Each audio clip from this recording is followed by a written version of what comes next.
What's going on here? What's the problem, huh?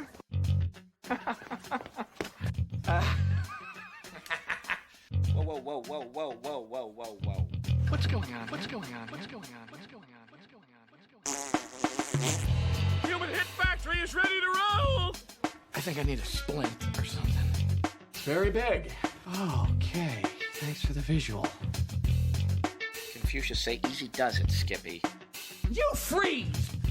Sir, you do not have to kick my ass. Wait a minute. Just wait. You blew your cover. You cute little monkey, you. Okay. Just... Give me back my monkey. Now get out! Hurry up, man. She's leaving. If Big Mama's not here, then she's just gonna leave, and then we have no case. You're back so soon. The real Big Mama is back. Come on, where's all this great Southern hospitality I've heard so much about, Hattie Mae, if I can call you that? Listen, I was hoping we could sit in the front porch and shuck corn, shoot squirrels. That's really charming from a woman of your advanced years. I'm stuck in the middle of the desert! Never. Never, ever, ever. Like never, ever, ever, ever, ever, ever, ever, ever, ever, infinity. Is this an emergency? No!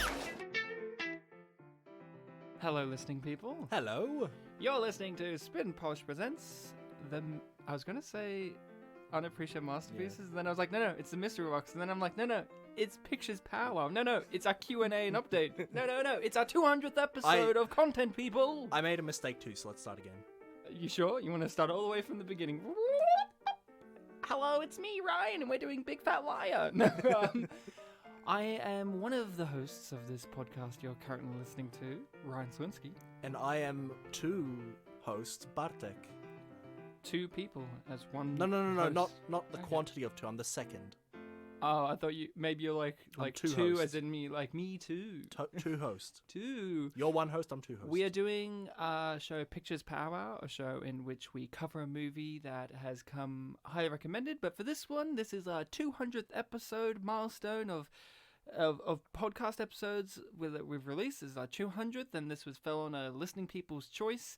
And so we chose that the listening people chose in the fact that they were all screaming, "We need more Paul Giamatti."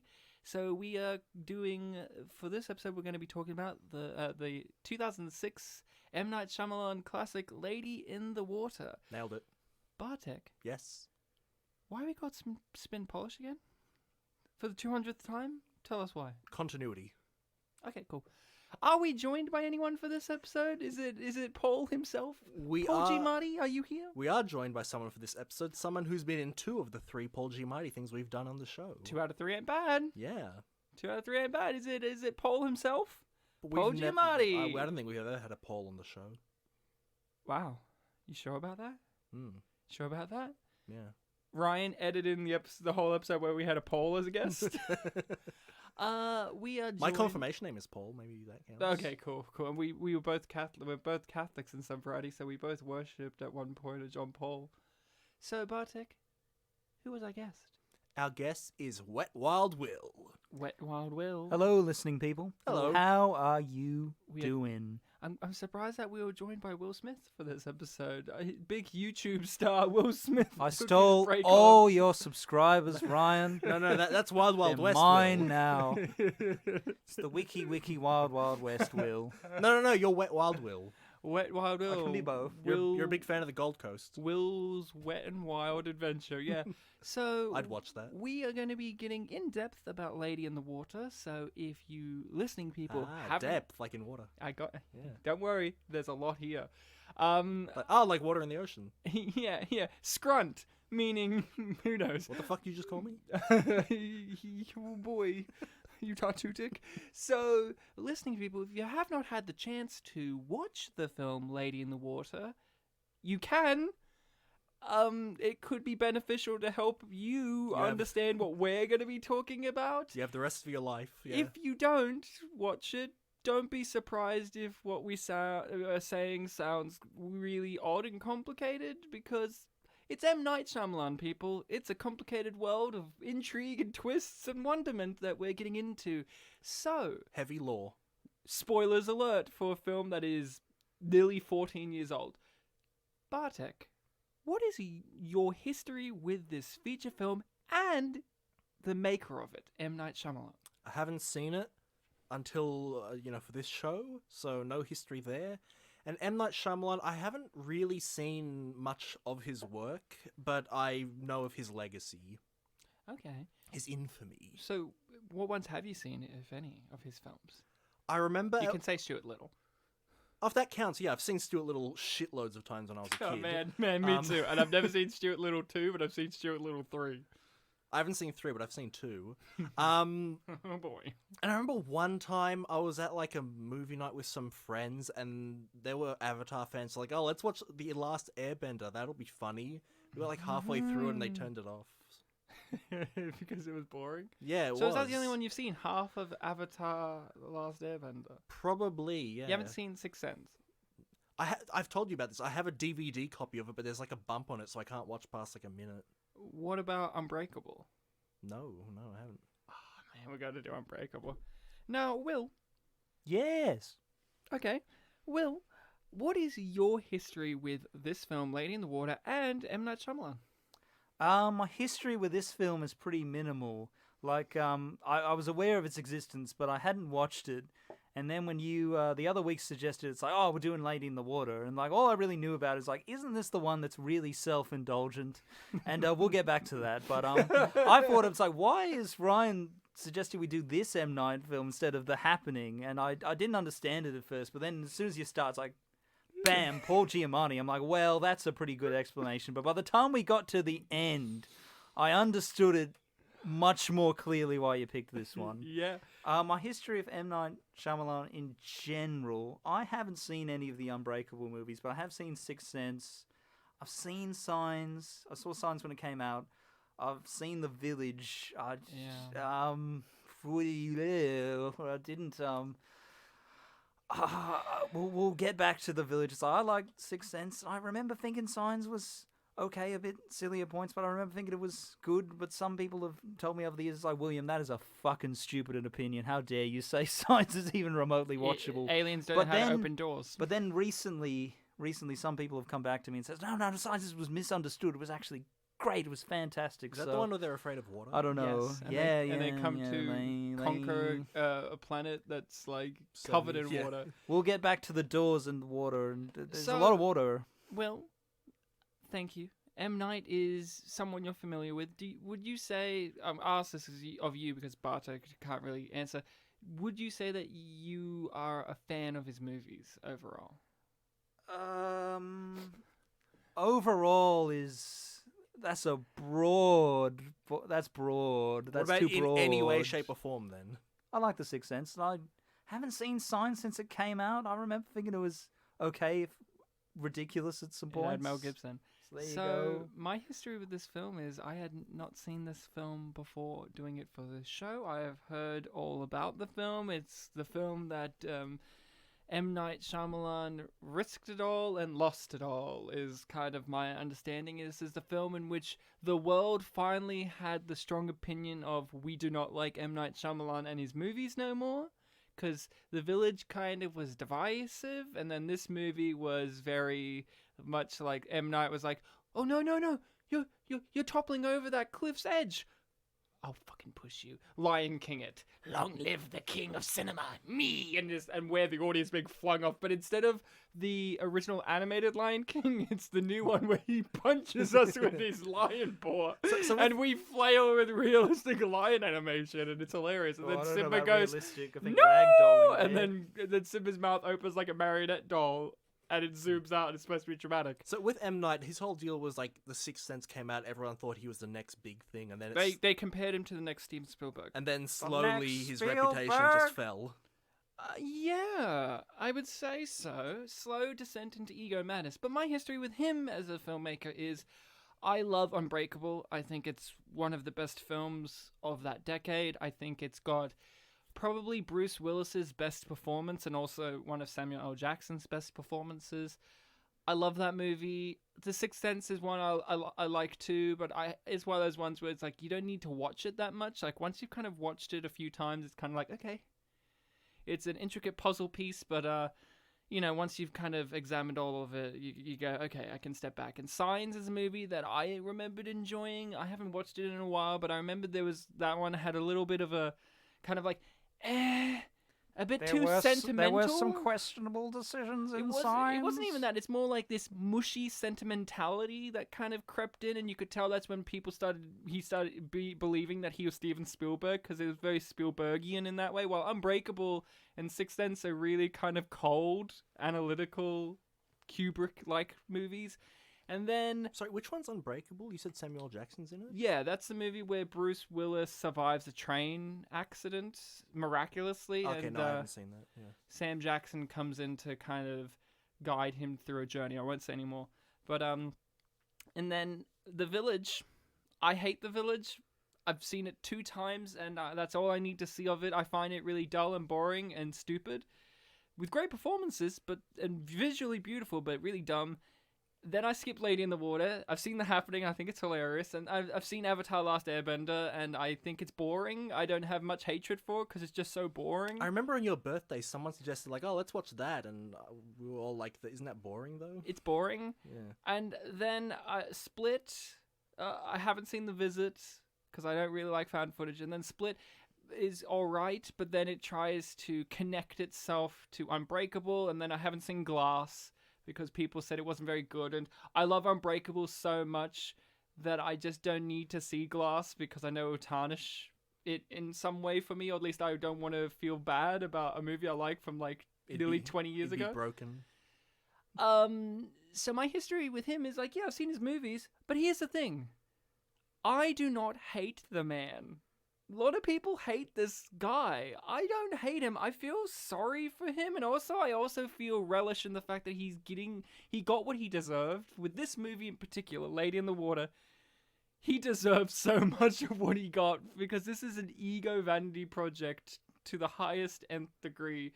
So of course he was going to get criticized for that. And he deserves it. But I think that he's still a great filmmaker with interesting and new original ideas. And from filmmaking perspective, he knows what he's doing. I like how I didn't bring up After Earth, by the way. I was thinking to myself, like, wasn't that one of his? But Didn't see it. But that one's called The Vanity Project for someone else, isn't it? Yeah. I like the man. Wild West will. I like him in interviews even. He knows film. Like when you listen to commentary tracks, even for his bad movies, this guy knows how to make movies. But he doesn't always know how to get his ego out of the way. And maybe also the problem is he's one of those filmmakers who came up with a lot of ideas in one period of time and then over 10 years started to make all those ideas, and now he's out of those ideas. Okay, I see. So Glass is one of the first movies in a while that he made that was is connected to Unbreakable, but he didn't come up with the idea around the same time as Unbreakable, but Split he did. Sorry, so it's Ryan, okay, so he's running out of creative juices. What exactly do you mean when you say it's connected? Like it's in the same universe? Yes. Or... Okay, I see. Yes. Characters exist in the same universe. Okay, I see. And then Glass is the third in this apparent trilogy of movies. Okay. Because characters from Unbreakable and characters from Split meet each other. So it's not thematic, they're literally in the same universe. Same universe. Okay. So, we're skipping around it. Lady in the Water, guys. Let's This deep is where we start. dive. What did we think of this movie? Bartek? It wasn't a good movie. There are elements of it that I can kind of respect, but overall, yeah, it's a very messy film. So a you lot didn't- of technical problems, some visual problems, Wow. That's a some surprise story issues. Yeah. Surprised to hear from you, of all people. Wow. I thought you would have loved this. You're a big anime fan. This has real anime vibes. I thought you would have loved this. When I picked this, I thought, Bartek's either going to love this for the genuine reasons of sentimentality and its aesthetic and fantasy, or for the shits and gigs. Again, it's fascinating, and there are a lot of things that I think could have worked if done better. Yeah? Yeah. Well, We'll get into it later, yeah. what about you? How do you feel about this movie? It's had a very a strange feeling after this film. I thought this was shockingly bad, Mm. but I was just fascinated by what was going on. I was What's so fascinating? it's really hard to explain. Like, this feels strangely personal in a very yeah. masturbatory way. Well, it's because admittedly, it's but a story for his kids. Yeah, like so maybe not masturbatory, this but... strange. No, he's this still right about that. strange feeling. Like, after I said to Bartek after I watched it, it's like I feel like I've been house sitting M. Night Shyamalan's house, and it's like about midnight and no one else is home and it's dark and I'm in this bloke's house and I don't know him. And you're stuttering with fear. Oh yeah, I'm stuttering like Paul Giamatti, which is the fear, but I'm weirdly like it's awful. But I was a little enwrapped. You know what I'm thinking too? We can add on to this even more. Will's alone in M. Night Shyamalan's house. There's posters of his previous movies dimly lit as Will watches the TV in the darkness. Like the TV lights just like on in the background, there's static, or like you see the lights flickering against the walls on these posters. Will's like stuttering with fear, and in the background you hear very faintly what's on the TV is Pinky in the Brain. And you just hear Narf! And Will's like, I'm gonna order some Korean food at night. And like all of this comes together, and then he sees outside M. Night's got a pool. And he's like, oh no! Like, oh no, a pool! Oh no! And there's a lady there. What about you, Bartek? Do you agree with what Will says about this movie in terms of it's a fascinating catastrophe or fascinating mess? Do you think it's fascinating? Yeah, I'd say so. Yeah, there's a lot of questionable things in there that fascinate me. Like, why would you do this? What do you mean, put yourself in the movie? As the Messiah I mean, that saves the world? I mean, based on the whole self-masturbatory thing, that makes a lot of sense. But I mean more like, logic with, why'd you shoot it this way or something like that. Okay. Yeah, I guess it was kind of fascinating. Again, I think there are elements of this film that could have worked if done better. I find this so interesting. I want further clarification. I don't. I Want, need answers. I don't want further clarification. I just want it done better. That's all. I do not want further clarification. Bartek is very much of, it's clarified to me 100%. I just wish it wasn't by an insane person. Well, even if it's by him, just do it better. So here's the thing with me. I found this movie, of course, bad. I mean, there's no ifs and or buts. Yeah. I was walking into it with low expectations, and they didn't meet them. They were a bit better than what I was expecting. I was expecting it to be worse, or so bad that it was funny. Yeah. I was expecting that Paul Giamatti was going to be the saving grace of this movie, which we'll get into the whole Paul Giamatti discussion, but safe to say he is, but there's an asterisk next to that statement. What I found is that I was not fascinated like you, Will, and I was not wanting a better story of this like you, Bartek. I found myself... Better execution, but yeah. I don't even want that, because I can see how this could be better executed, and I still wouldn't like it. I was bored out of my mind for a lot of it, and annoyed because the rules didn't make sense. And then when they did, they didn't make sense anymore, because then they counteracted the rules. I found none of the characters enjoyable, even Paul Giamatti. I found it really, really boring and condescending, because when it's not being boring, it's being condescending with exposition. This is a movie written by a writer, and I hate that. I hate the feeling of me, the audience, having the fish hook in my mouth and being dragged out of the water to be told, like, you're out here now in my world. I'm the writer, and this is how things are going to work. I want to be engrossed into the narrative, and I couldn't. As soon as the movie opened up with the narrator that never appears in the movie as a character or ever as a narration again, I knew we were going to be in rocky waters with this. I just knew this was going to be a rough watch. And it was, because it was so dull. I found it incredibly boring. It was a long watch, and there were just points where I'd laugh at it because I was so bored. I was like, okay, Narf. You're going to say Narf 15 times in this one sentence? Like that was her name. Story? No, the Korean was a Korean neighbor woman who gave exposition. Soon Young Choi. There was that one time where she just said like, "My grandmother told me the rest of the story, and here's how it goes." And she said the word "narf" like 18 times in a very short span of time, and it was played with utmost sincerity. I found that funny, but I was bored. I did not find this that fascinating. I did not want to see a better execution of this. I could see the story. Is it me, or are children the worst? Because this film is in existence because M. Night told it as a bedtime story to his children. We have Shark Boy and Lava Girl, which is the exact same scenario with Robert Rodriguez. And we have Monster Trucks, where that movie was a 4-year-old's like story or like make-believe jumble, and the Hollywood executive made it into a movie and got himself fired. Is it me or children the fucking worst thing to happen to credible movie makers? Because I can't think of any project where it was inspired by a Children or parents? then? children's bedtime stories, imagination, jumbly mess as a feature-length movie that was actually good. The only thing I can think of is the comic book series, an animated show, Axe Cop, is the only good one, and that's taking it as a comedy. I guess These are taking them as serious. I guess what I'm imagining is like, what if the kids didn't like the story and they hear you saying it's like, dude, we didn't fucking like it either. yeah.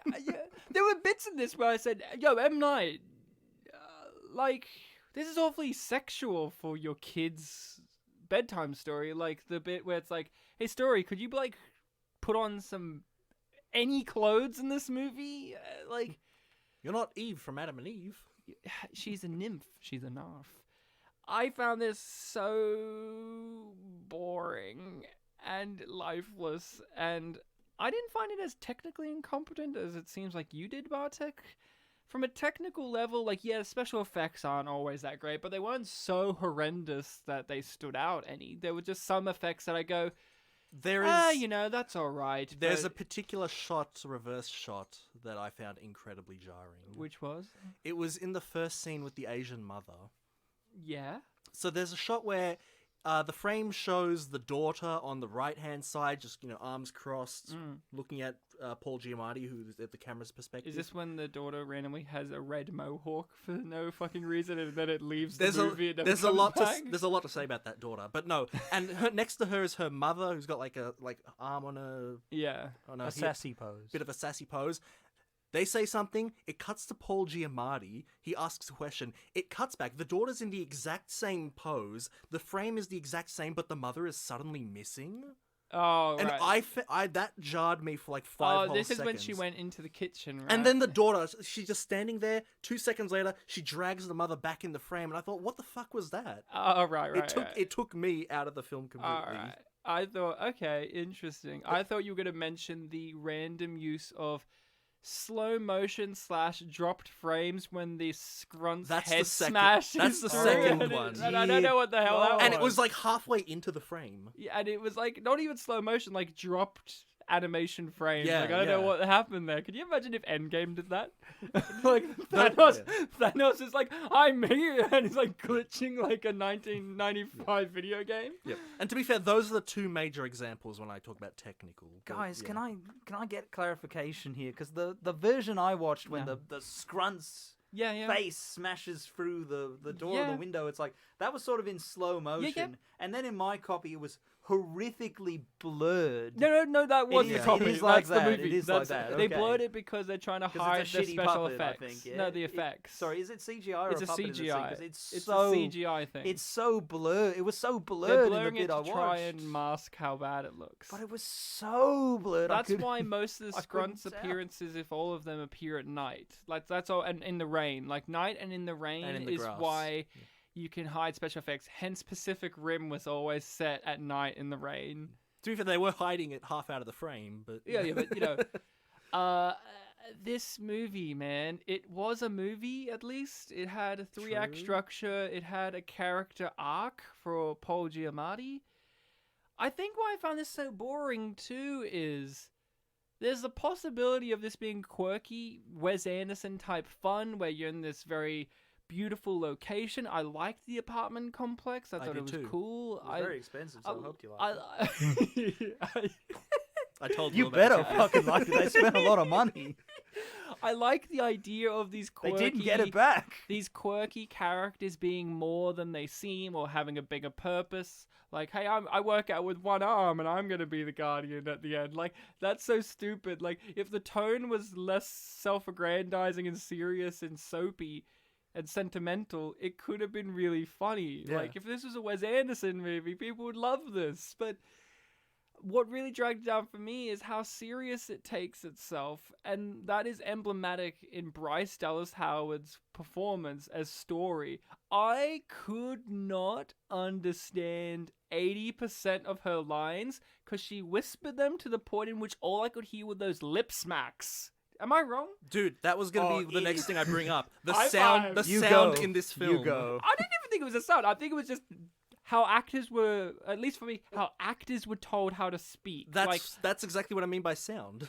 Yeah. I thought, like, I just wanted to clarify. It's like just the actors, not just the whole sound I was of telling the movie. I was telling Will. Do you remember in their first scene where she's sleeping in his lap and like he's like, Yeah. "All right, time to get up." Yeah. I found that line where he was like, "All right, time to get up," to be excellent simply because I could hear it. Because for the past 3 minutes, they were just whispering in hushed voices to each other, and suddenly I could hear a line, and it's like, "Oh, Yeah. great, you have microphones." And here's the thing. I can understand the whispering from Paul Giamatti in certain sequences because his character's really nervous and we're not meant to fully understand him. Like, even in that scene, I don't believe we were meant to fully understand what he was saying, but her performance is that for the whole movie. And, like, it's not even the whispering that gets me. Like, you can barely hear it. What I can't stand is all I can hear is from their lips, especially her lips. Very- Am I wrong? very Did fish-like. you hear Oh, that? Like, Ryan. all I could hear was like, Ryan. it's like, no, I don't want that. Ryan and Bartek and listening people. I'm Thank you. going to go even further. I'm going to double down. This M. film Night's Daughters. in general is very hard to hear. Like, I was watching it on my computer with the headphones in. I had the volume on 30. Now, to put that in perspective, if I watched any other film on that computer with those headphones in, I would be fucking At 30. deaf at 30. Like, most of the others are on my computer with those headphones. I watch them on 10 or maybe 15 if they're a bit quiet. This, I had to have the subtitles on and had it on goddamn 30. Like, God, it's a hard film I to was- hear. Yeah, I'm always between like 10 and 22. I was on 50 for this one. It was hard to hear. Yeah, it was insane. And, like, I can understand it being soft and whatever, but make it so that your actors are articulating less with the lip smacking. Like, that's the thing that bugs me, is just the constant sound instead of me being able to hear dialogue. Or even worse than lip smack is when a character cannot be heard because they make this noise. If I can hear louder than their words, M. Night, tell them to speak louder. Like, tell them to speak much louder. Right? That's all I'm saying, M. Louder. There was one. Crank it up. There was one moment that made me laugh because of the sound. It's like, I think it was a scene with M. Night Shyamalan, Story, and M. Night Shyamalan's sister. It's like, The best actress in the movie, by the way. Yes. That eye roll she gives. Glug, glug. so Am I right? So M. Night and Story are talking to each other in this really whispering voice, and then at the scene ends with her saying something normally, and you can hear it, and the fact that it was louder than them just made me laugh. It's like a reaction to something. See, that scene makes sense for why they're whispering, because he doesn't want his sister to hear this whole thing. No, she was right next to him, though, so this was a different... Wait, which scene is... I thought you were talking about the can't- scene where he's like, am I gonna die? No, it's a different... That one's okay. I can't remember the exact context of the scene, but, like, he was kneeling down, it was like a side shot, his sister was next to him at the end, she, like, leans forward, looks towards him, and says something in reaction, and it's louder. Since we're talking about M. Night's character in the movie, aka Jesus, what did we think of that character and the outer context of the fact that it's M. Night playing this Jesus Messiah? May I go? Yes. I was just shocked shocked at the sheer narcissism on display. It's embarrassing. It's like walking in on something obscene. It's I feel like I'm almost just speechless. Your house sitting for him while he's there. Just the You gotta give just him the an Oscar, yeah? sheer Oscar for best supporting. aggressive, visceral autofellatio that's going on by M. Night Shyamalan in this film.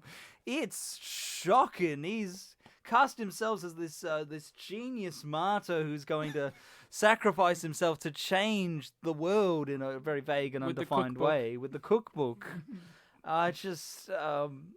People are not going to like what's in it. People not don't understand him. They don't understand him. Bob And they will Balaban doesn't kill him. understand. They will Well, kill said him. that a president and a famous orator will be influenced by it. Yeah, but he's gonna die before then. He'll You be only see assassinated. 2 of his nieces and or nephews out of the 7.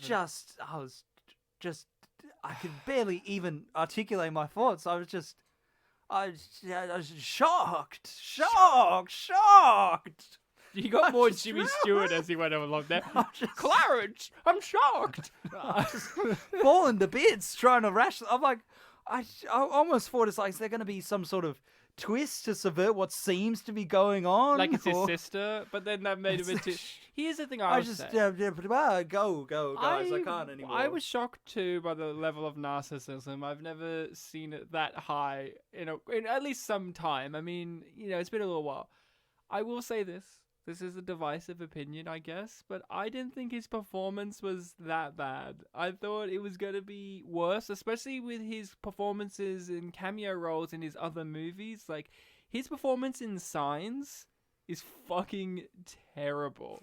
Can I just tell you something neat about Signs? There is some neat things about Signs. This is my quick review of Signs. Sorry, I don't even remember. M. Signs Night's clearly enough responsible for for his killing cameo. Mel Gibson's wife. That's like the whole thesis of the movie is like he's all upset about that, and he's the town vet, M. Night, and here's a neat little thing in that movie. Mel Gibson dog gets sick in the movie. He takes it to the town doctor because he refuses to see M. Night's character because he's the guy who killed his wife, and that's like a neat little thing that they don't point out. They're just like, here you go.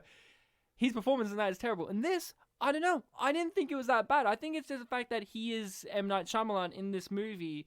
And there are moments where you can tell he's not an actor, but I didn't find it as distractingly bad because he was on the same wavelength as every other person in this fucking movie. So I didn't find his performance itself distracting, but the meta-narrative of what he is doing in this movie, which is a big middle finger to the executives at Disney who said, you won't make it, and to film critics, apparently, and we'll get into the film critic discussion with Bob Balaban's character, but his big middle finger to the critical reception, which is very confusing because those other movies that he made were held up by the critics.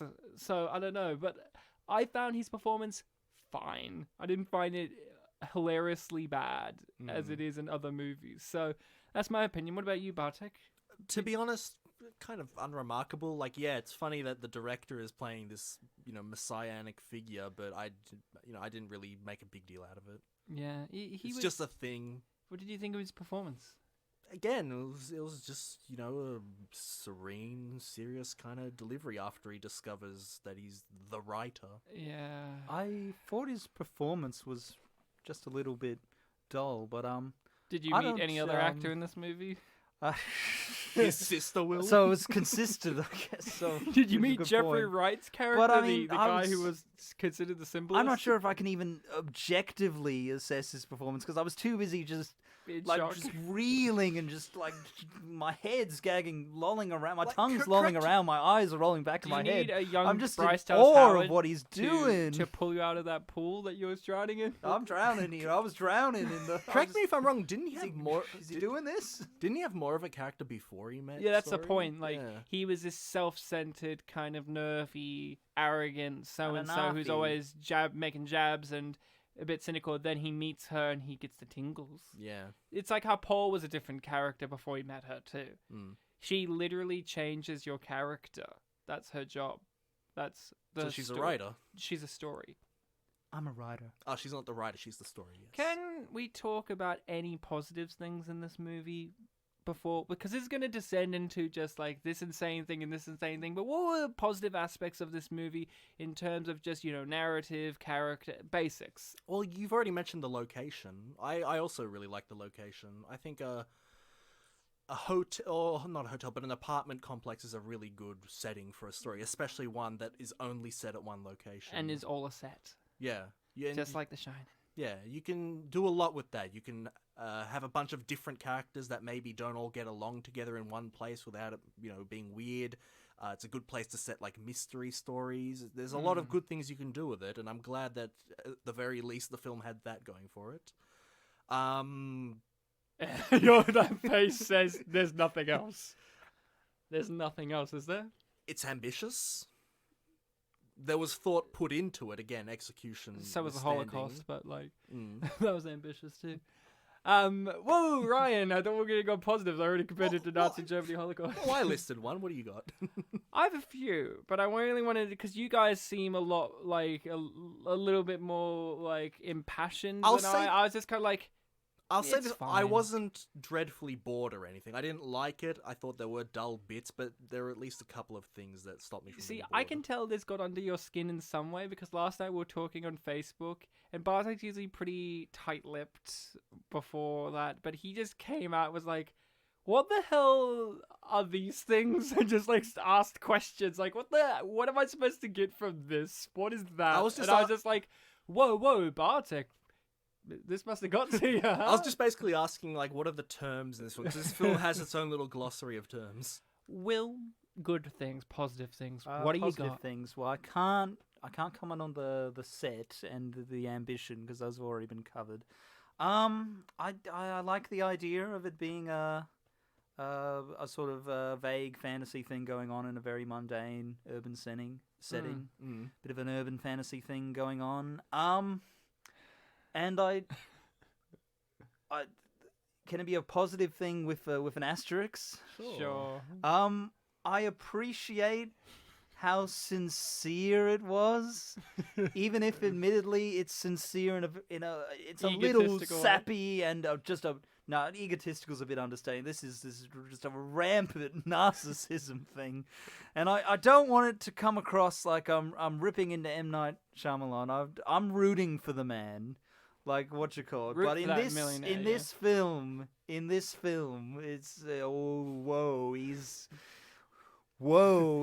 Is that all your he's positives? going, Is that all he's- the positives you know, got? he's, I guess a question I'll have. he's in his own head and he's loving it. I guess a question I'll direct to you, Ryan, is so far in this episode you've mentioned that the sister is the best actress and that Paul Giamatti is the saving grace. Oh, So- I meant I best. always meant like she Paul was the- I Giamatti. meant she was the best as in the fucking worst. In addition, I always like seeing Paul Giamatti. She was the worst actress in this movie.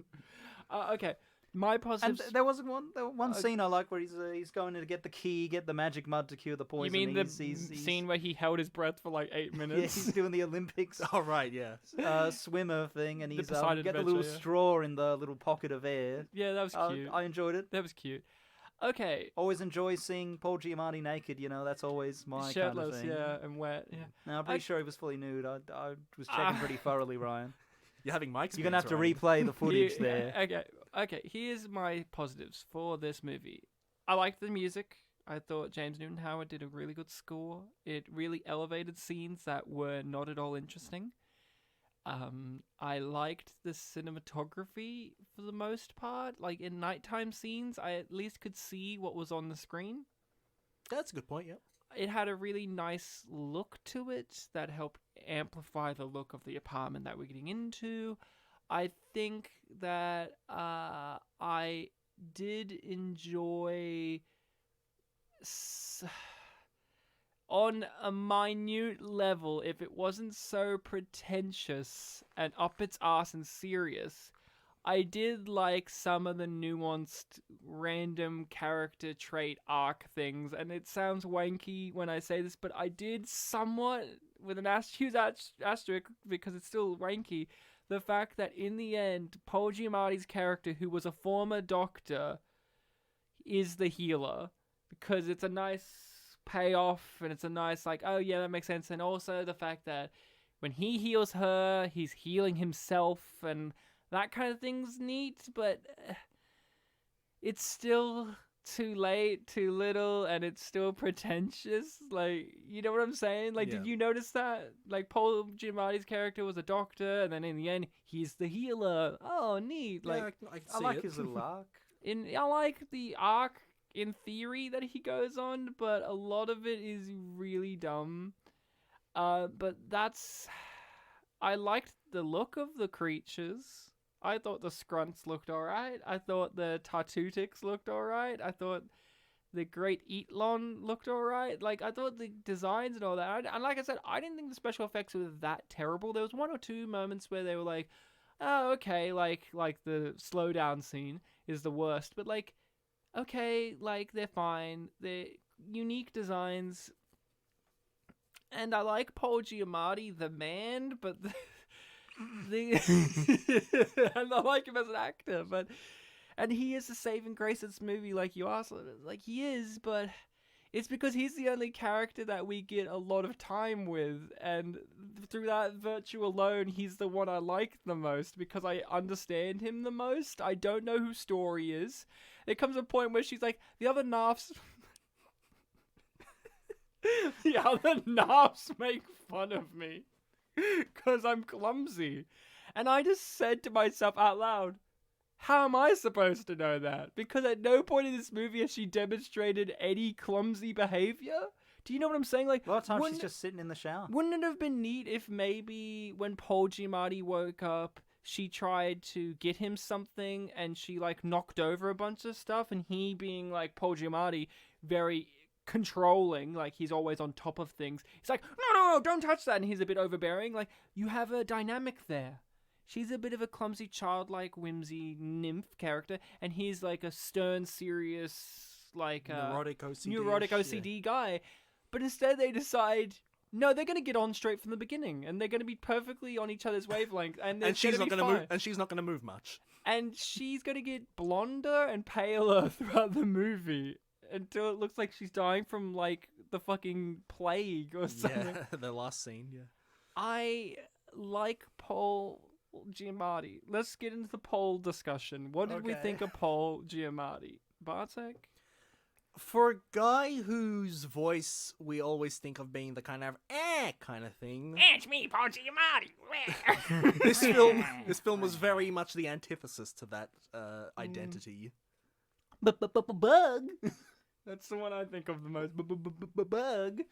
But Oh no, you go, Ryan. I was going to say, to further deep dive into what you said, Bartek, I totally agree. It's with what we've seen of Paul Giamatti and what we perceive of him from our views, he's this high energy, very cartoony, raw, kind of like aggressive or very like hyperbolic type of performer. And in this, he's stripped away of all of that. So it was quite a throw. Like, I've seen him do this in other things, but you get thrown off because you're waiting for like how people talk about that Nick Cage freak out moment that you see in Nick Cage movies where you're waiting for that. I was waiting for the Paul Giamatti moment, and we didn't get it. Yeah, but even like I think, And I don't think we needed it, but I would have Yeah, liked it.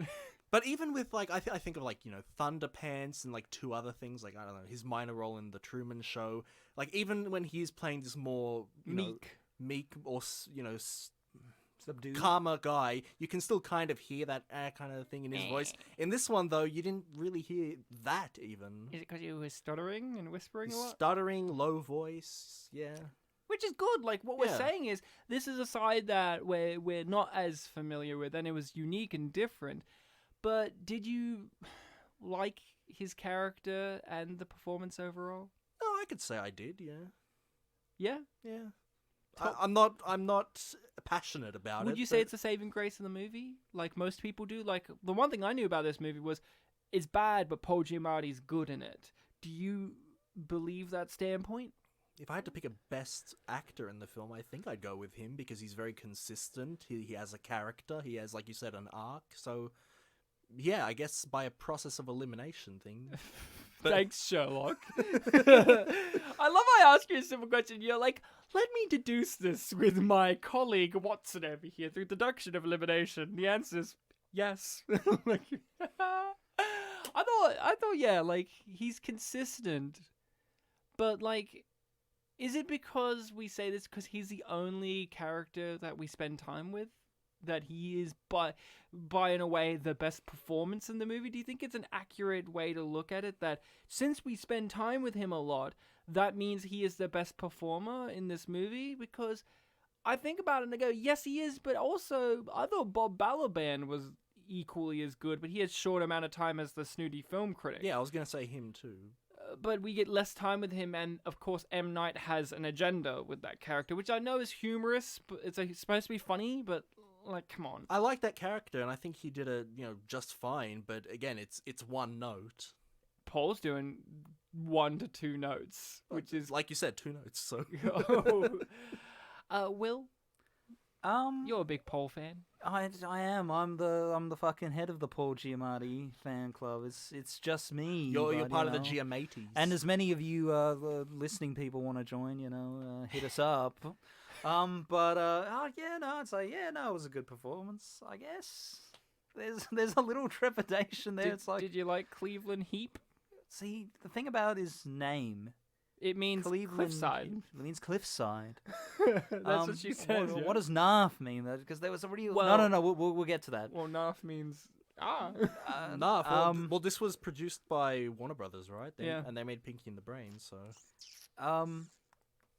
Cleveland Heap. The name is just like that. Sounds like the name that a prick would have in a movie. Like it seems like an arsehole character would have the name Cleveland Heap. yeah. But no. Paul's very. I mean, when I think Paul's of Cleveland, I playing think a of Family very Guy, so... playing a very Oh, really? sincere. I'm really thinking like Heap. It's a really sort of like you're Yeah, thinking heaping it on there. mounding sort of rotten sort of Well, he stuff, kinda- compost. But He kind of isn't that great of a guy to begin Yeah, with, but yeah. also he's not evil. Like, he's fine. bit of a chick with a heart of gold sort of thing going on. You know what? So I think maybe it was a good performance. I feel very confused I watching feel confused this film. too because I love Paul and I come It's in hard to get with, my bearings. with my bias, and us on our show, Paul's become like this entity of his own where we worship him because he was in our first movie that we covered on the show. Then he was by happenstance in the second one. And then we leave him for special occasions, and we choose which ones specifically for what specific reasons, and it's become this big thing. But I'm not 100% convinced that this was as great of a performance as most people tend to think it is, because it's only great because we get it a lot. I feel like this movie doesn't really do justice to his performance because his character is ruined for me when we have story tell him, aka us, his backstory, which is an interesting thing you could explore in a better movie, but instead it's just kind of like, hey audience, this is why he's like this in just one scene, and it's so poorly done, and that was like my I least didn't favorite like scene that. in the movie. I didn't like that. I hated it. I thought, like, could we not have done this in a more... And here's the thing, usually M. Night does a really good job in his movies, like what I said with Signs or Unbreakable or Sixth Sense, of this feeling of sorrow and loss and grief. And he's really good, he was at least, really good at having a scene in which a character discusses with another character that theme. In this, it's like a Cliff's Note version of it. Like, yeah, this is like, if you read this on Sparks Note or whatever, like, this is the character beat of why Paul Giamatti's like that. But then when you actually watch it, it's exactly like how it was written. Like it's just a gloss over of what could be such an important and interesting character thing. And not only that, but it could have been a really interesting scene in which we got to know story as well by her perspective, her childlike whimsy perspective on loss and grief and this view of the human world. But instead, it's just kind of like, hey audience, do you get it? This is the reason why our character is this way. And now you know we can proceed forward to this scene. It's like, hey, this movie has a lot of tacked on things. It feels like M. Night couldn't connect things, and he was like, shit, how can I connect this? I know, we'll have a scene in which Paul has to go underwater to get this, I don't know, magical mud. The key, the magic mud. The magic mud, The which key. I would not have been able to pick. Like, I wouldn't have known that giant rock with several other rocks sticking out Had of it glitter would have in been, it. would have been the magic what mud. mud is. But I found that incredibly frustrating. So I'm not even won over by Paul Giamatti's performance. This is coming from someone who loves Paul Giamatti. And of course, I got laughs out of his performance, genuine ones and disingenuous ones. The stutter did become funny. I don't know about you guys, but it was can funny. I just ask, what did you blokes reckon about the stutter? Did you think it was a bit cartoonish? I think or- at points it was. I think at points M. Night could have said, pull it back a bit. That's kind of it. What about you, bud? I thought it got old, actually. Well, they do that trick of him removing it when he's with her, but yeah. I wish that was consistent, though, because by a certain point, it's like, okay, he's stuttering again. Let's just move on. I think I could make an argument for why that is there, but like for you, it got old. For me, I just think at certain points they could have pulled it back because actors, we're actors. You want to bite into these kind of things, and Paul is a very energetic type of performer, It in which makes sense, he like- says Thunderpants is one of his favorite movies that he's ever done. So you can understand why someone like him would really want to be like, yeah, I get to play a character with a stutter. But I wish M. Night could have just said, okay, Paul, take it down to 4 for this take. Yeah, it's valid. I mean, like, if your character's going to have a stutter, how often do you want him to stutter? And I guess that was a bit spread out. My but- question for you: do you think that this was his character had a natural stutter, or do you think that this is a psychosomatic stutter from the loss of his family? The latter. I think the latter. That's what I went with. Yeah, I thought the psychosomatic kind of feel, because I don't know, like the film. I'm happy that the film doesn't outright say that. Like, it doesn't give you an answer. It's just like you sit there going, "Could that be the case? Maybe." Like, there's no point where story goes, "And you wrote here that you started stuttering ever since that day where that mysterious man came into." Was that mysterious man the same one that fucked over Tim Robbins' life in Shawshank Redemption? Like, that's all I can think of. Like this. Like, I did not like this movie. People do like this movie. That's confusing. But I can understand it a little bit. Like, there's something innocent here. Like, yes, it's incredibly narcissistic. I know that. But there's also, like, there is that childlike whimsy of, like, I'm making a film for my kids. And I hope that they enjoy this. But the problem is, M. Night, I'm not your kid. I'm not here to see my dad make a feature-length project for me. I'm here because I'm reviewing it, I'm watching it, I'm just here watching it.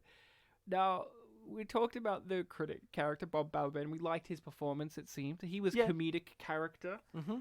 What did we think of that character and how he takes place in the narrative, and also the outside reasoning as to why that character is there? I'll go first. I'll allow I it. felt he was. I'll go first. Fuck you, Bartek. Looking My over opinion, I there. haven't said yet. Or Fight, no. fight! There you go. I mean, I felt his performance was fine. I felt he was funny and all, but he's another little cog in this great big meta narrative of how much of a fucking genius M. Night Shyamalan is. And all the critics, especially you, Ryan, are just fucking wrong, and you don't understand anything. And how dare you? How fucking dare you assume you know another human being's intentions? You piece of filth! How fucking dare you?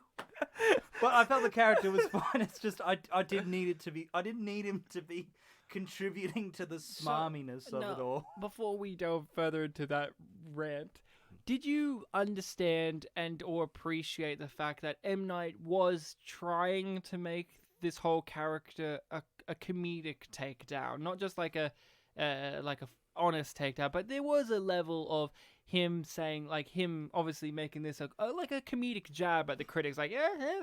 Did you find any of that in there? Yeah, no, there was still definitely some playful elements to it. I really liked, it's probably my favorite moment in the movie where Bob Balaban's going the whole spiel of, like, why do couples, when they reunite, kiss in the rain? Like, just stand in the rain. No one does that. And then Paul Giamatti gives, like, what is obviously M. Night's answer, where it's like, it's a symbolism Rebirth. or rebirth or whatever. Purification. And he's like, no, it's not. Like, When he said that no line, I'm like, I bet Ryan loves that line. Because I love that delivery, and I kept thinking of his character in Seinfeld. It breaks the whole yes and thing, so yeah, it's funny. It was enjoyable. I like the funny character. I agree with you, Will. Like, I can see the comedy there, but what really pissed me off is it doesn't even work when they do that line where it's like, who would judge a person, blah, blah, blah. I flash back to, what was it like from Bob Balaban's character's perspective? Here he is. He's just woken up from being knocked on the door by Paul Giamatti, and Paul Giamatti asks him a hypothetical question about the theory of film analysis and narrative. He answers that question, not knowing that Paul Giamatti means it for real life. Like, Paul Giamatti structures it in this way where it's esoteric enough for us, the audience, and him to understand that he's talking about real world, but for Bob Balaban not to understand that. And then later, they have the sister or whoever it is be like, who would assume such a thing, blah, blah, blah.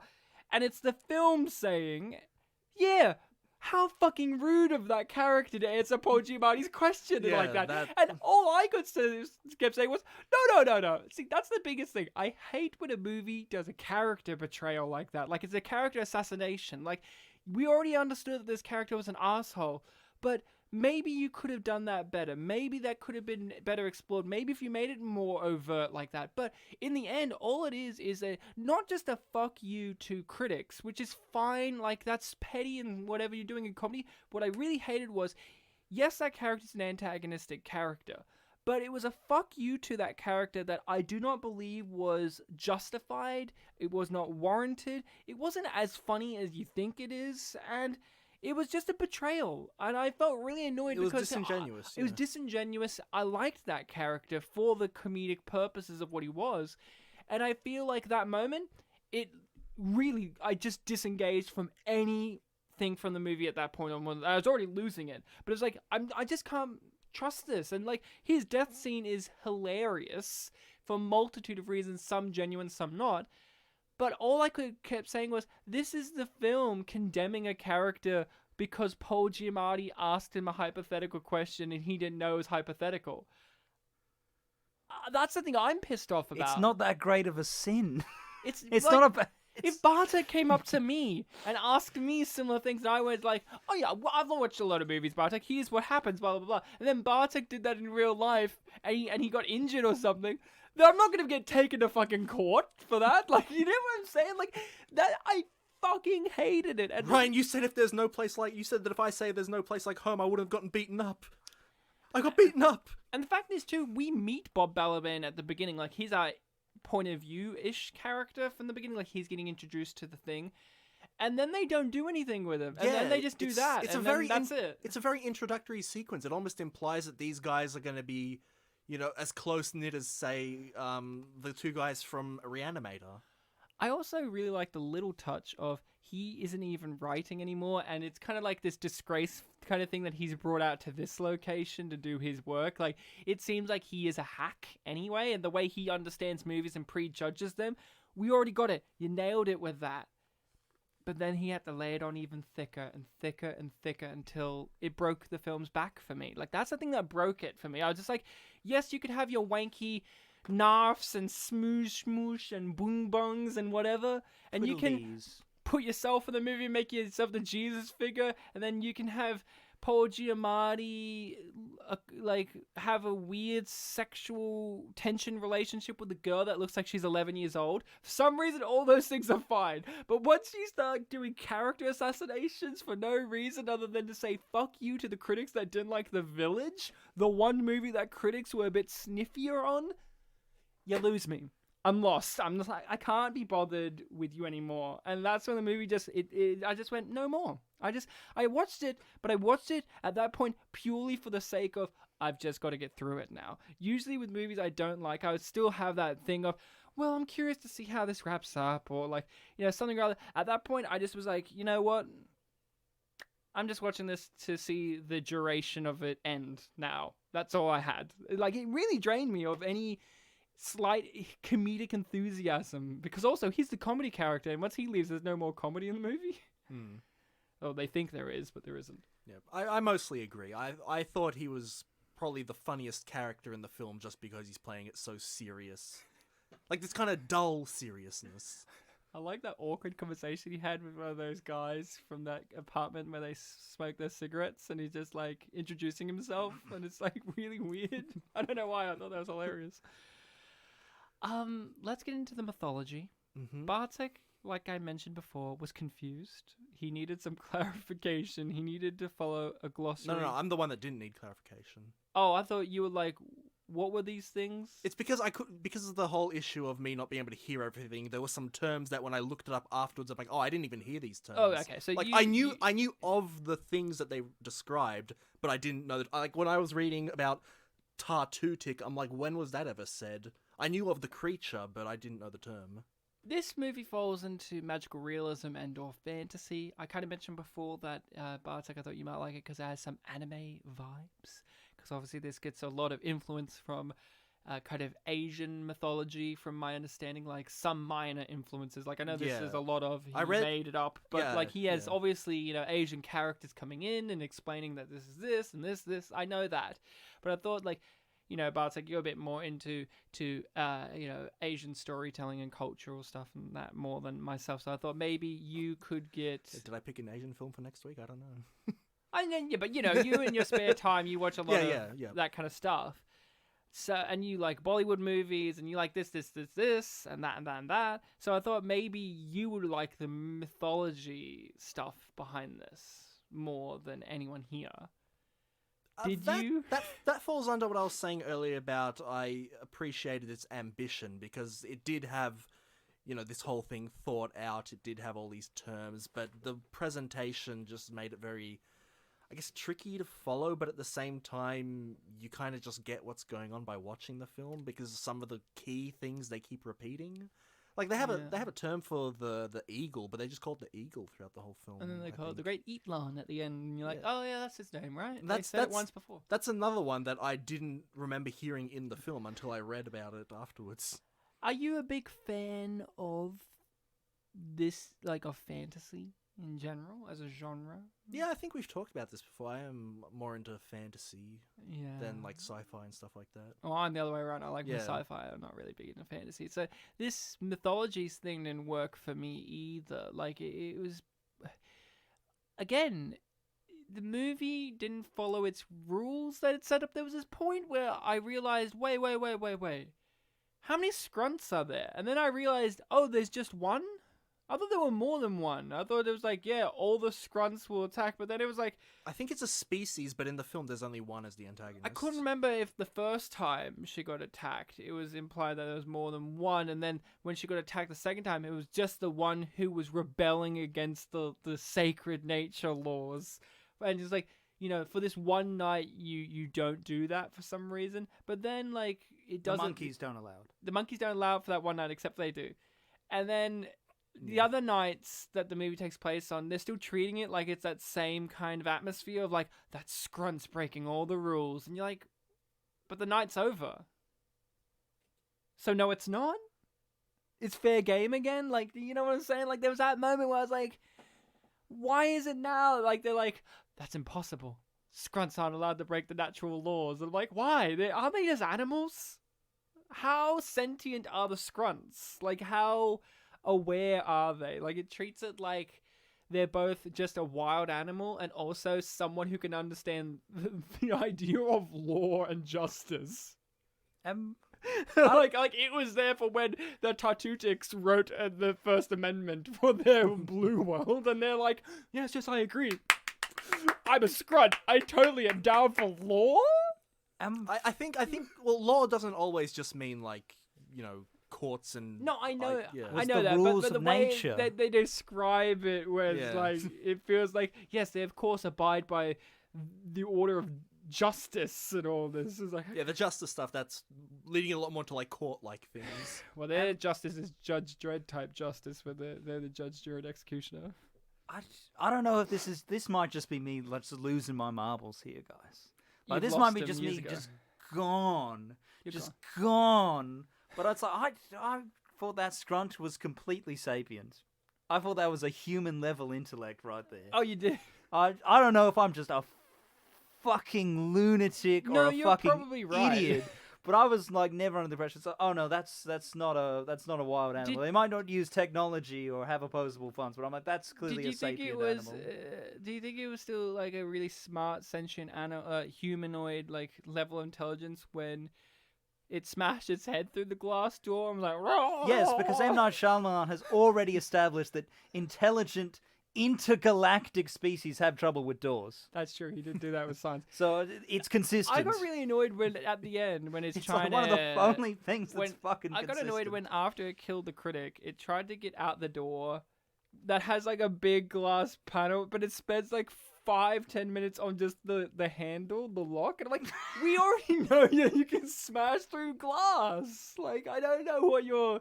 I could hear someone going, Actually, Ryan, it was not trying to give away its location, because if it did, they could run away.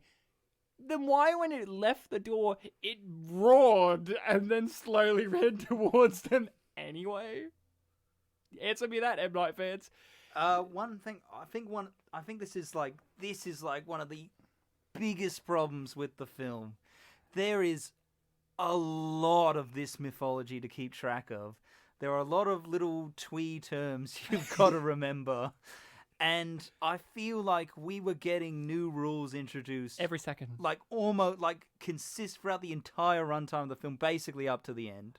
Because of I her feel we're getting so many rules and so many new rules. It's hard to keep track of. because of her whispering, I could not understand some of the rules like you, Bartek. But get this, I did not understand until this morning before you guys came when I was talking to my wife that the reason that they were doing that fucking children's game of like, hold your ear when it's a yes, is because the natural laws won't allow Madame Narf to talk about these things anymore. And I'm like, why could she talk about him before? Because she wasn't a Madame Narf at that point.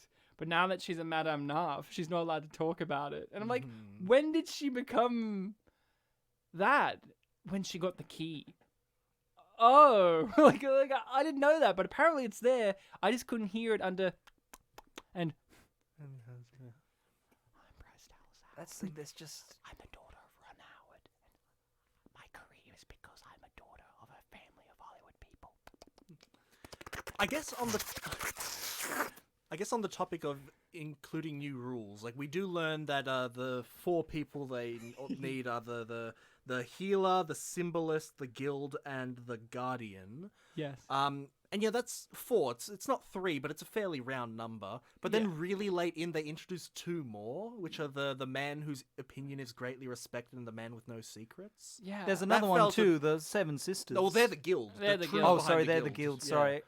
It's hard to. I'm sorry. It's hard to keep track It's like, of. yeah, they introduce new things, but they also reinterpret the They're law too- that they've already established. And also, one of the things that partway through the film that I was appreciating was that, we meet all the characters early on, and this is going to be the cast that everything revolves around. All the twists are going to be with these characters. And I was thinking, oh, it's cool that, like, there are some red herrings. Like, some characters were never suspected to be anything. But then by the end, every character is either something or was thought to be something at some It was point. all red herrings until it wasn't. That's the annoying thing. Like each Yes, but they're all one was like wrong. Yeah, they were wrong. It's not Except for the writer, who's not a part of that. It's a Yeah. part of something else. that. Yeah, I Critics put- were yeah. fucking wrong. Those Yeah, I idiots. Yeah, I wish there were some people that were neither suspected or something by the end. You know what I would have loved if they were wrong about M. Night being the Messiah writer, and it was actually the critic, and he had died, and they're like, "Fuck!" I'll give and the- and yeah. his gift to the world was writing a scathing negative review of a beloved movie of the future generations. Like it would be like when Roger Ebert gave a negative review to Blue Velvet, and we look back and you're like, you idiot. Or like, or when, what was it? The Shining, right? Where it was like decades later, he came back. Like that's what it would be, but instead he died and didn't get to come back. So history looks He forever didn't- onwards. he It's like didn't get that to- moment when we were wrong about the greatest film ever made. He never got to review the cookbook film adaptation. You mean Eat, Pray, Love?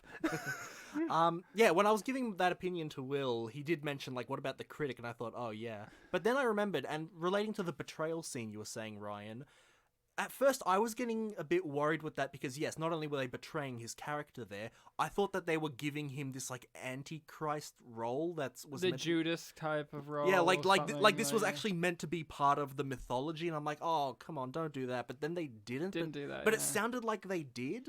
Like someone led you astray. The person that led you astray. It was... But that's just because he hates that character out of Yeah. that. Because he made it so it looked like he was the character. What was his role? The one who knew things, the man whose opinion is greatly respected. He was the red herring for that.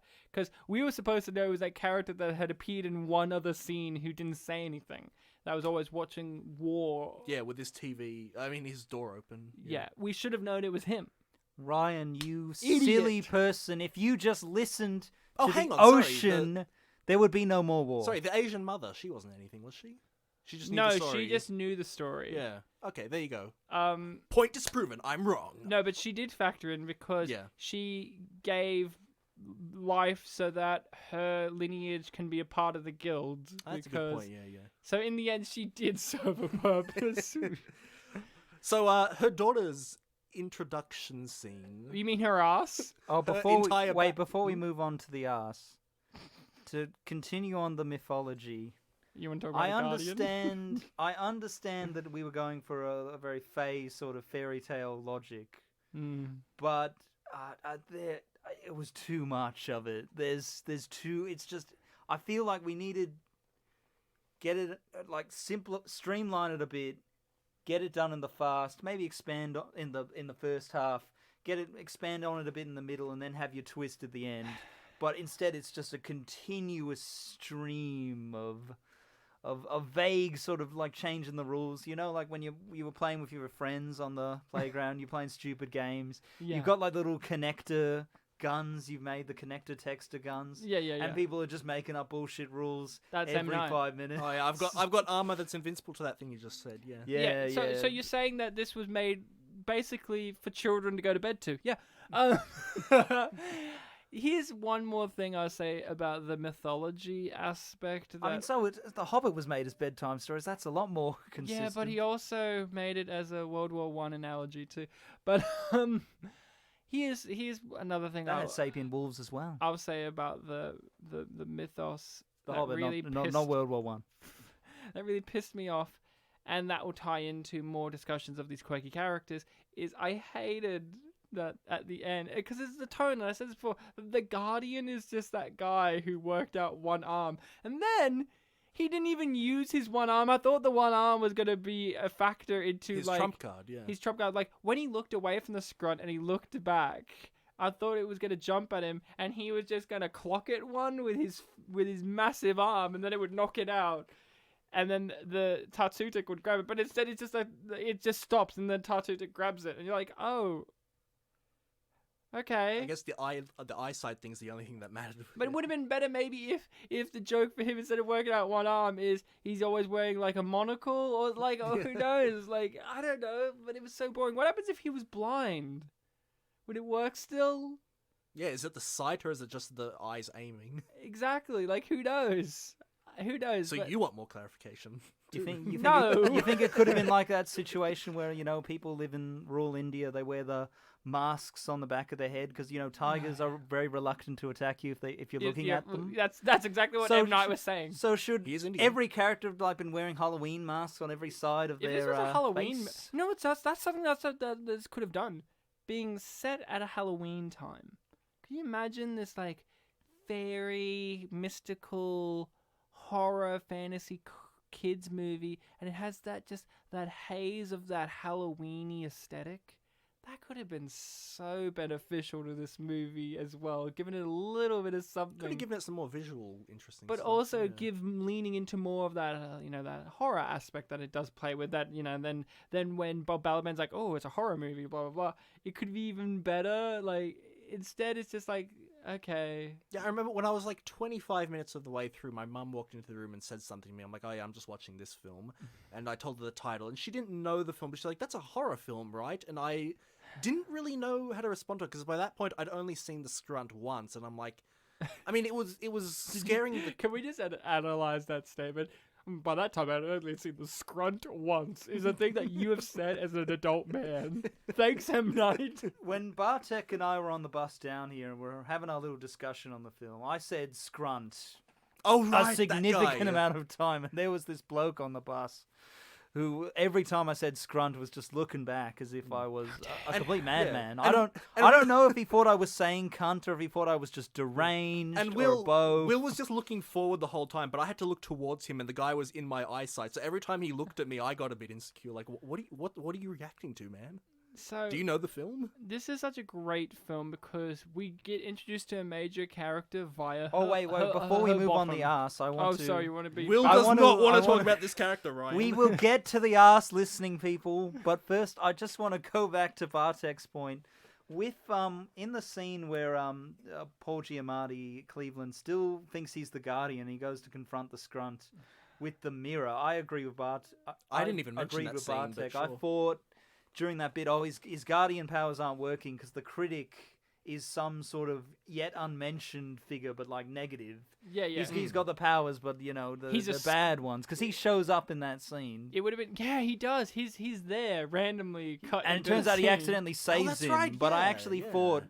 thought he was some sort of scrunt empowering man. He was a I don't know what scrunt his in power is. disguise. He was just there to say, "What is this?"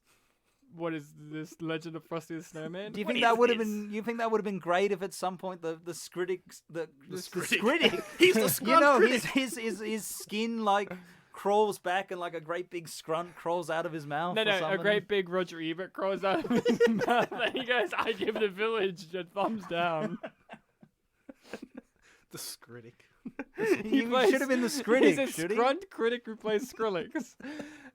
So we meet a character that's very essential Yeah, to go the with movie the arse now. It's fine. via her bottom. I'll allow it. And her back. And yeah. her back, but mainly her bottom. The key thing is this scene. Did this it's- scene inspire Michael Bay's Transformers 3, The Revenge of the Moon that's on the dark side, or whatever it's called? Dark of the Moon, I think. Sure. That's the only Transformers movie I have seen, by the way. Because there's a I've seen scene the where first. you meet a character via her ass, and this is very similar. Like, did this inspire? Maybe. It was very strange because this was a long shot and it was just her back this whole time. You never see her face. And then in her second appearance, you get to see her face. And then in the third appearance, back of her head again. And it's like, is she only allowed to show her face in one scene? But then later on, you see her face You every see it time. a lot, dude. You Yeah. see her face a lot. But And also, I think you were just about to bring this up, but her hair, you didn't really get to see her hairstyle in that first shot. yeah, and then you do, and then it's gone. There was a scene that cracked me up.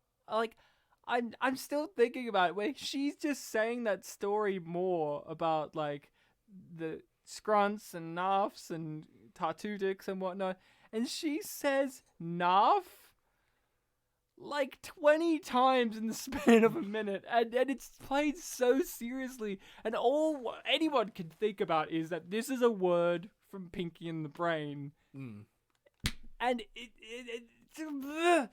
it's so distracting how much we all as a society know that this is not, if you don't even know, that it's also just a silly word. Narf. And the fact that every actor is saying it seriously. And very Paul often. Giamatti says it occasionally with like a... That's kind of like... The Narf? Narf? But even that isn't enough. I wish to Narf. God, Narf. that Bob Balaban's character got to say it at all. Like, I don't think he got to say narf. I don't think you said any of the mythology I phrases. really would have loved it if he. The best line he had was, "Hey, that's not a dog." When he realizes it's not a dog. I hated all the secondary characters, if I'm honest. Like, I didn't like any of them except for Bob Balaban, and he's the one we get introduced to, and he's the outsider. And it's supposed to be like this quirky, like, oh look, this guy's lifting up his arm, and hey, get out of the stairwell, you could get someone hurt. No, he doesn't. Hey, you guys shouldn't be smoking. Like, none of that ever pays off, except for its red herrings. Like, hey, that lady likes animals. I think you'll get along with her. And then he's like, I did get along with her. And when we met her, I said out loud, look, I'm not as malicious as Bob Balaban's character, but I, just having met this woman, do not get on with her. I cannot believe that he does. Can you believe that Bob Balaban's critic character is friends with that lady who's covered in butterflies and has cats everywhere who speaks as a hippie. I do not believe for one fucking second a conversation that they would have that would sustain the idea that they're friends. Can you? Ryan, I'm she wrote sorry, a book. I would never have the audacity to assume another human being's intentions. So I don't know. I don't know if anyone gets on with anyone. Will, dude, Okay, well, 199 episodes with this guy, and you finally said it for me. Well, you got me there. I'm just gonna now. This is the point where I turn my back to you. I'm going to open the door, close it, and you're gonna jump and just miss me by a fraction of a second, okay? And Oh, sorry, Ryan. I flashed my dick earlier, so there was nudity in this episode. I loved how they think that the horror of Scrunts is just pushing the camera really fast and then speeding it up in post and making the actor thrash their shoulders around with nothing happening. I love that. If we could just return to the arse for a moment. We may. But you didn't want to talk This about is it before. about to be He's me. returning to it now. This is about to be me probably exposing to you and to Bartek and all the listening people, probably for the 27th time this episode, that I am in fact a blithering idiot. Oh, you didn't realize it was an I arse. thought Okay. no. I thought when we were first introduced to Soon Young Choi with this arse shot, I'm like, is she a prostitute working in this apartment building? Dude. That's what I'm I not, thought. I'm not convinced that she may not be a prostitute with the way that they construct a character. There's a scene I laughed so hard at where he's on the mobile phone to her, like little flip phone, and what isn't funny is the actual comedy in the scene. That's not funny at all, where the grandma's, like the old lady's like, give me the phone, blah, blah. What's funny is you hear on the phone, doof, doof, doof, doof, doof, and then very distinctly and clearly, like, it's doof, doof, doof, doof, and then, hello, Mr. Heap, and it's so clear. And then he's like, where are you? What do you mean where she is? Of course you know where she is. If you hear doof doof music, she's at a club. And she goes, I'm at a club, Mr. Heap. And then, no joke, he exchanges a line with her, gives the phone back to the mother, grandmother, whatever. He gets mum, it back, and the music's no longer in the background. She's just speaking, and it's still like she's supposed to be at the club. And her pretense is that, like, hey, don't tell my mum that I'm at a dance club. I'm actually at like, ballet or dance classes. Yeah, and then she found out, and then she gives the speech about the NARFs. Yeah. There's no I thought knowledge. she was a if prostitute She in could that be a introductory prostitute, scene.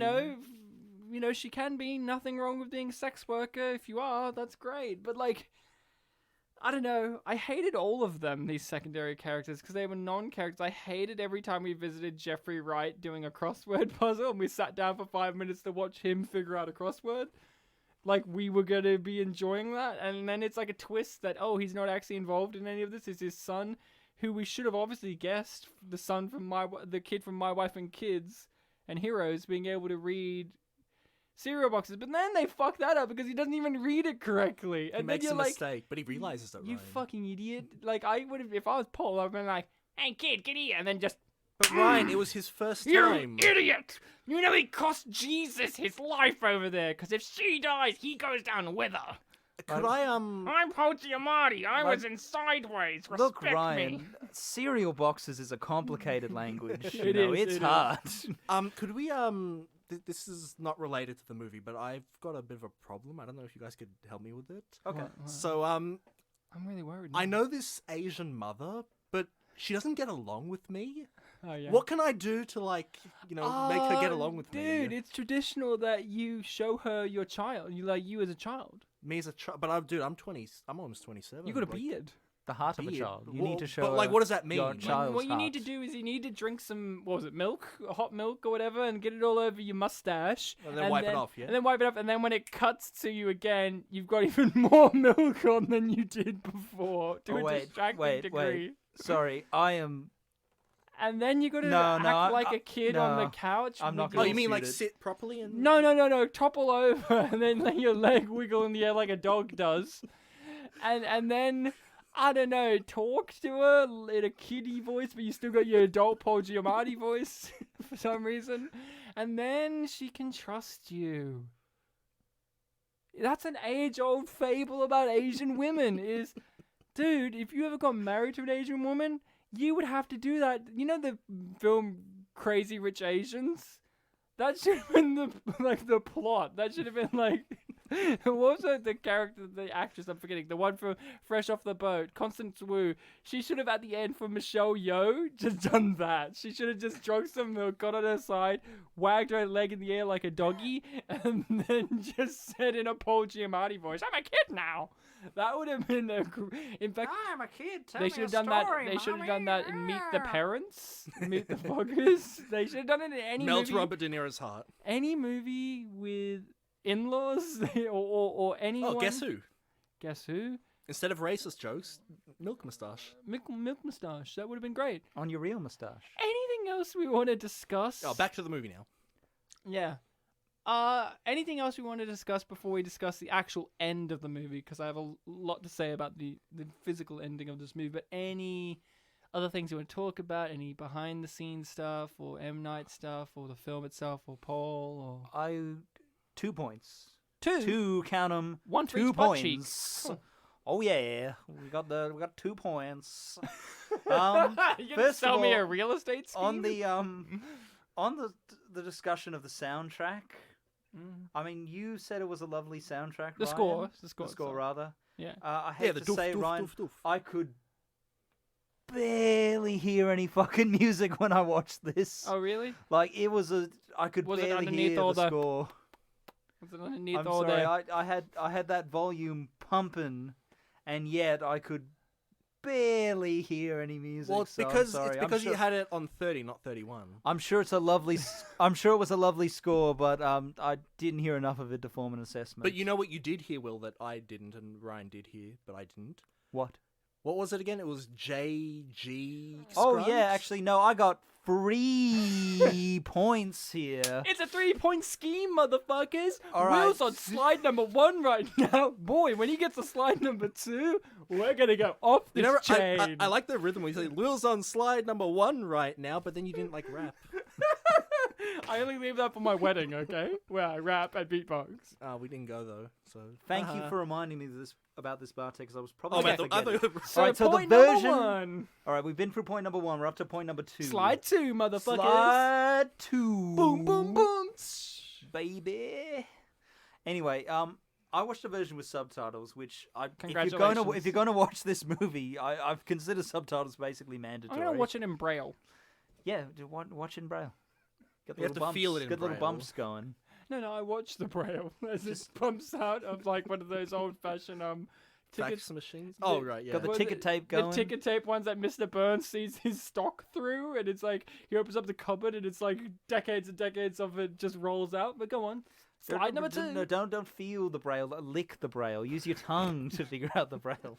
It's a sense. Moving on. Yeah, Okay, so I'm I gonna watched use it my with sixth subtitles. sense for it. I strongly recommend you watch it with subtitles. There's a lot of terms, there's JG a lot of Scruggs. whispering, a lot of And important to keep track of it. Oh, I can't breathe right now. I've just been inhaling too far. Okay. In the version I watched, during that scene where Paul Giamatti is testing out attacked. his guardian powers, Story The refers to the Scrunt as, and she says a word before Scrunt like 2 or 3 times in that scene, and it was put in the subtitles as PG or PJ Scrunt. You said like JG, structured yeah. like initials. JG's. I can't even remember what I said. The point She is, says 2 it gained letters. these initials. What was going on there? Enlighten me. Well, it's because it broke the Tartutic law, so now it's no longer a scrunt, but a JG scrunt. What is the J? What's the JG stand for? Well, obviously you need to be in bed, tucked in, with a cup of milk, for me, your father, M. Night, to give you that answer, Will. And do not wipe off the milk moustache. No, Daddy likes it on. and There was, just before you get slide 2 and 3 off the table, there was a bit where there's that shot of the cusp of her butt cheek showing, where she's fully naked and we just see her legs. All right, yeah. And you see the cusp of a butt cheek, and I just kept saying, like, M. Night, this is for your kids, right? And then when he's like, put some clothes on, and she just puts on the shirt, and we still see the cusp of the butt cheek, I'm just like, I think Daddy likes that shot. I think their Daddy M. Night likes that visual aesthetic of the cusp of a buttock. I don't know why, but I think Daddy likey. He's very comfortable with the fact that scene location's only 45 minutes away from his house, too. Sorry, 43. That ties into slide 3. Bartek, you brought this up to me, and I strongly suspected that the pool was constructed for this film, but I did not realize until Bartek pointed it out on the bus, that the entire apartment building was constructed for this film. Yeah. And one of M. Night Shyamalan's stipulations was it has to be 45 minutes from his house. A stipulation for his own project. It was 43 minutes, so, he was getting good He value always there. shoots in Philadelphia, I'm pretty sure, for the most part, which is great because it ties into After Earth, because as we all know, Will Smith is from Philadelphia, born and raised. West Philadelphia specifically. And do we know if Is that M. Night 45 was minutes from... away? That could be. That might be Slide too number far. 3. So there you go. Was that all your slides? That were That's your all my points? slides, but now I have a question for you guys. Okay, slide 4, technically. Go on. All right, guys. I'm ready. I want to propose a hypothetical for you, and I want your And I'm going to take it literally. And then I want you to answer this question. Yeah, you have I'll to take give it literal. you have to give me a real life answer to this hypothetical. Otherwise, you will die. Yeah. Okay, so the hypothetical is: would this film be better if it was animated? Go. That's a good question. Would the whimsy work better if it was animated? I think the voice acting would help make us hear. No, it won't. Because then they wouldn't be restrained so much by No, they space. would lean into it more. They'll be like even more like instead of Bryce Dallas Howard being like, "My name is Story," it would be, "My name is Story." Instead, that would be the difference. It would just be more. As a joke, yeah, but they'd still... 3D or 2D animation. You can answer for either. Which would don't you need to think stipulate could it. work better?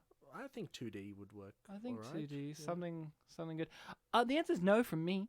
I think it doesn't need to be a movie. I think this needed to stay as a children's story he told to his kids when giving them milk and mum standing behind them with just a shirt on. Well, the question specifically was, And- would it be better than what we got? No, So it would be worse. neither would be, but no, it'll be equal. Equal. Equal doesn't mean better. It would be equal. This should have remained a bedtime story that his kids listened to as they gently dozed off and had their dad just ramble on about how he sees dead people, they're everywhere, and I'm the writer. And the And cusp of women's asses. and the cusps of their mum's buttocks over there as she's just wearing a t-shirt and no pants, and she's like leaning against the doorway, wiggling her eyebrows and rolling her eyes and going glug glug. Daddy's had a few, like whatever gets M. Night going. I have no disrespect towards the man, but this was boring, and that's all the points I have to make any further for this movie is.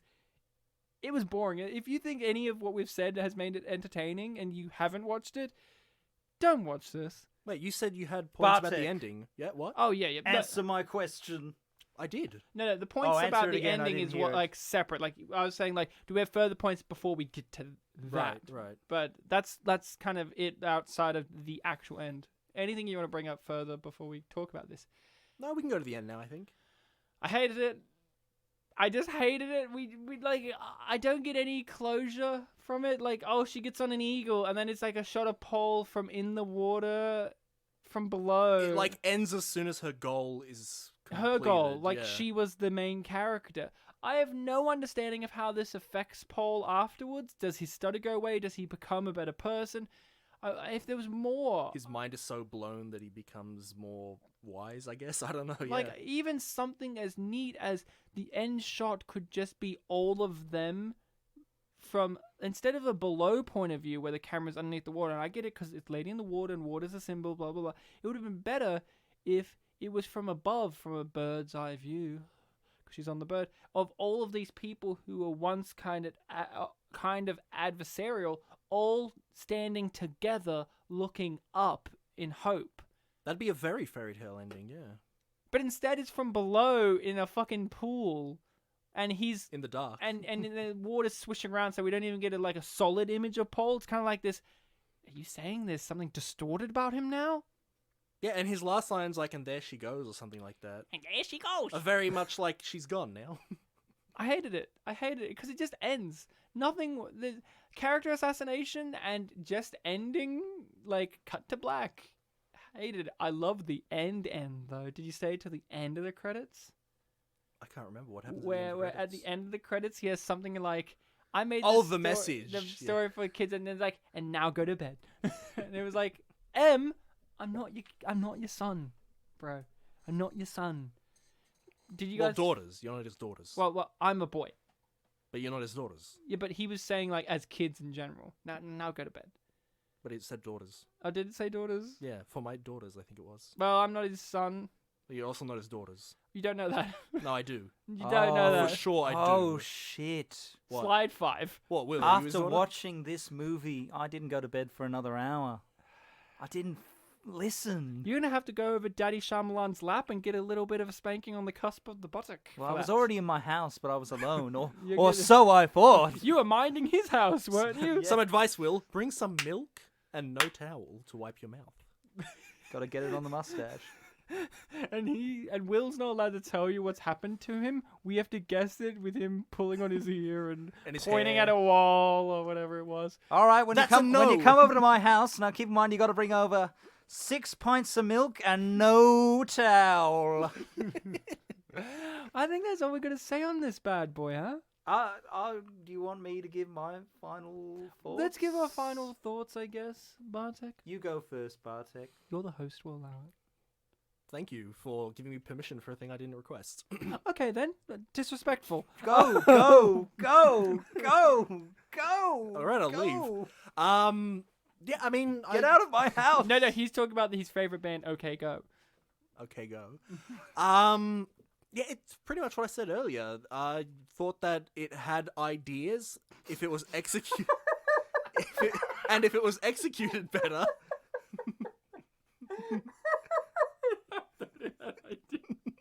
Any story can be credited with that. Anything can be credited with I did- ideas. Yes, but specifically the follow-up was going to be... It had ideas, and if it was executed better, then it would have been a better film. I don't know if I would have liked it still if it was a better film, but there are many little things that could have been done to just not make it as sloppy as it was. Yeah. I don't regret watching it. I wasn't straight up bored, but it wasn't a great film. I love Paul Giamatti, and I still love him very much. He is a saving grace in this movie for a time. They mishandle characters, including his in this movie, and that is the greatest offense for me. Outside of the fact that the film is tonally and structurally and pacing-wise slow and plotting. This film has ambition, yes. It has ideas, yes. But those ideas are propelled forward by someone who believes in anything that they do to the point of blind egotism. And I like M. Night as a person. He seems smart. He seems like he knows what he's doing. And I hope that he gets back to making films again that people like. He's been doing that recently with stuff like Split. I hope that something like this he can look back on as a constructive point of view and say that was a misstep and I could do better. At the moment it seems like he's still very defensive about that. I will never watch this movie again in my life unless I'm doing some event in which I'm watching every Paul Giamatti movie or some reasoning. It's dull, it's not as fun as I expected or not even as bad as I expected. It is just boring and bad. There are some, like Will said, some interesting things that one can think about, but I don't find those things as fascinating as other people do, so it doesn't tickle me anyway. Lady in the Water, I mean, they said the title in the movie, so 5 out of 5. Narf! I thought this film was absolutely bloody shocking, but it's a mess. But it was not a mess in the way I was expecting. Like, I was kind of procrastinating on watching this. I just thought it was going to be boring, and I'd heard it was a bit self-indulgent.